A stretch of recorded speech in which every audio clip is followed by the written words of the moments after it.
this is a very hard video for me to do because it's very personal. My dad died. It was very unexpected. But there's a reason I want to share this with you. If you saw the thumbnail of this video, you already know that we're going to be talking about life insurance. But the way everything came to be for me and my sisters taking care of Dad after he passed, I need to share this with you. I've been sharing it with my clients at work. Not to sell. I'm not trying to sell you anything. I'm just trying to explain the importance of life insurance. So my little sister, there's 3 of us, I'm the oldest. My little sister came down to Florida. It would have been the end of March. And she was just trying to move some things from her old house into storage. I went over there to cook and to visit, and Dad wasn't looking so well. And he had pinched a nerve in his back, just figured it might have been a cold. We ended up calling our other sister. She flew in the following weekend. The middle sister is the no-nonsense one, so we figured if we couldn't convince Dad to go to a doctor, and he's very anti-doctors, because if you're not sick before you go in, you'll be sick coming out. We understood who he was. We accepted Dad, who he was, and I hate using past tense for him. So Dad, myself, my middle sister, we're all there the first couple of days in April. And we're talking to him now. At this point, he looks better. I think he's recovering. I'm the only one that's seen him at his worst with my little sister Jennifer, and then again with Amy, the middle sister. So I'm thinking everything's all right. But just to be set in case something did happen, we decided to talk to him about his final wishes. No one had any idea. He was 69 years old. The McDorman men, man, they lived to their 90s. We figured we had another 20 plus years with Dad. So I've got this. So we decide to do a FaceTime with Jennifer. Amy and I and Dad are there. And Dad, being Dad, says all we need to do is cremate him, put his ashes in a bag, bury him, mourn for a moment, and then move on with our lives.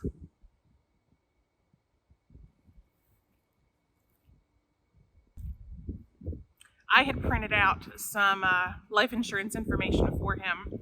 See, where I work, we have something called the Guaranteed Final Expense Policy. So it doesn't matter if you have anything medically wrong with you. You don't have to go through medical underwriting to get this policy. It's amazing.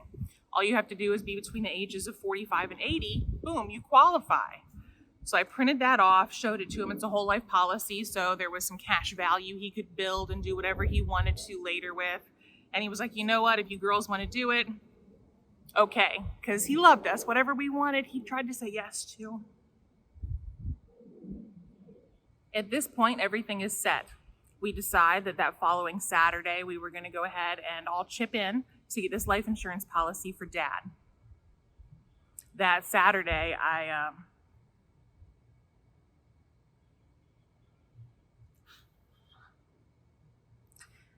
my husband and I and our youngest, we drove over there so that we could cook for Dad, say hello to him.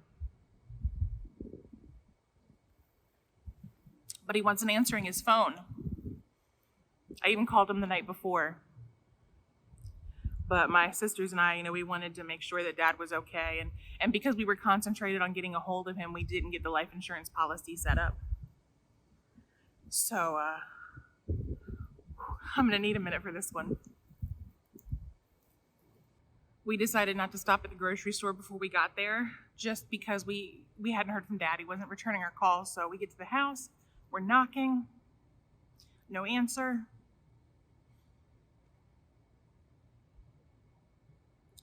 I go to the back of the house, knock on the window, bang on the windows. Amy's husband, Nick, he called from Washington down to Florida to do a welfare check. So the officers arrive. They can't get in. They're asking me questions.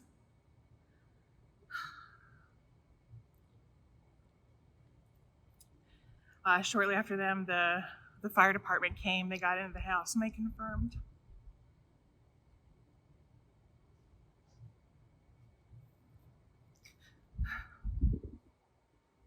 He was my life.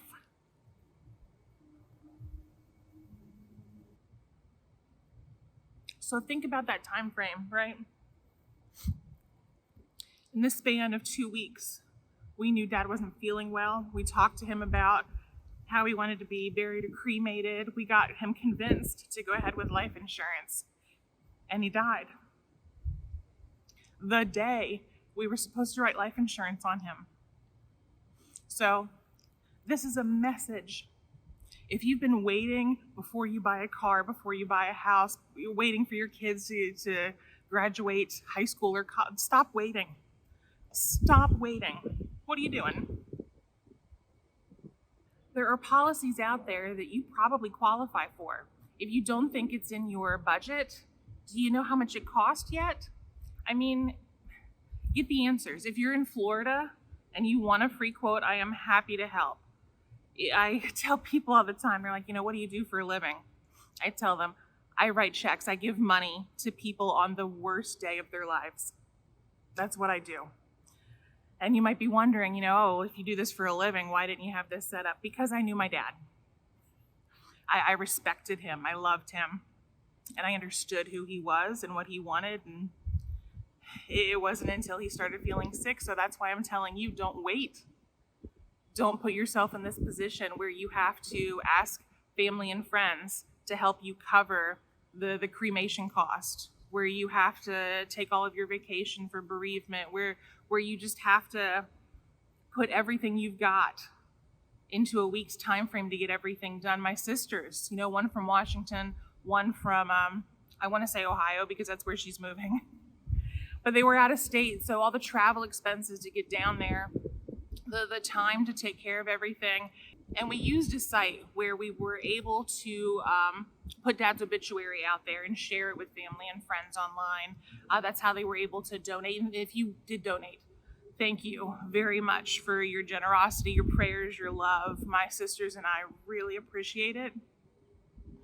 But if you are interested in that site, I'll put it in the description below, because they had a nice chunk of information on what to do after someone passes. There was so much to do. We weren't prepared, but they helped us through it. And just as Dad wished, he asked for, we did cremate him.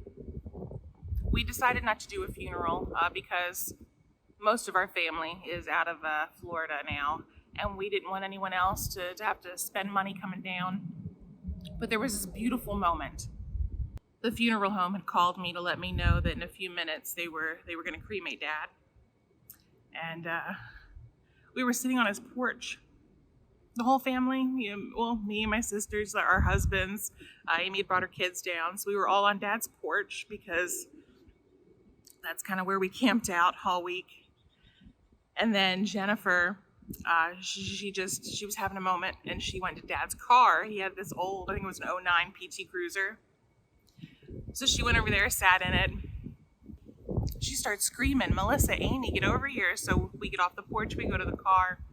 Dad had made a playlist. He'd burned his own CD. And there was a song on there by Chicago.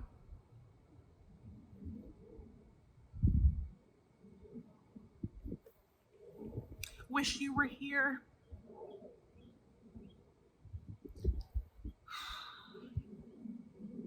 So I played that on my cell phone, set it on top of the car, and we just had a moment for Dad. That was his funeral. The next day, we picked up his ashes.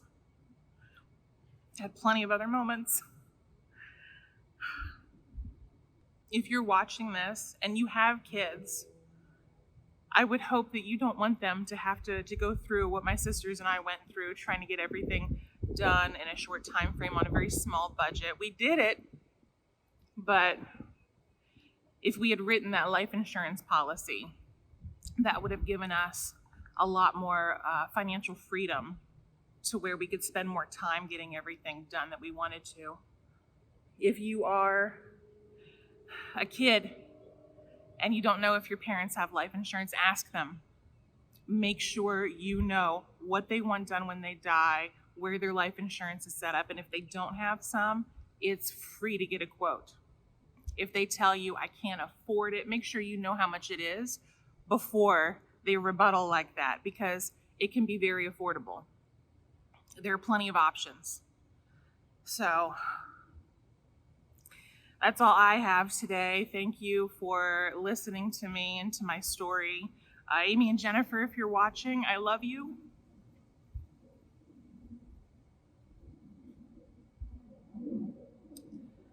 Um, let's just take a quick moment to remember Dad.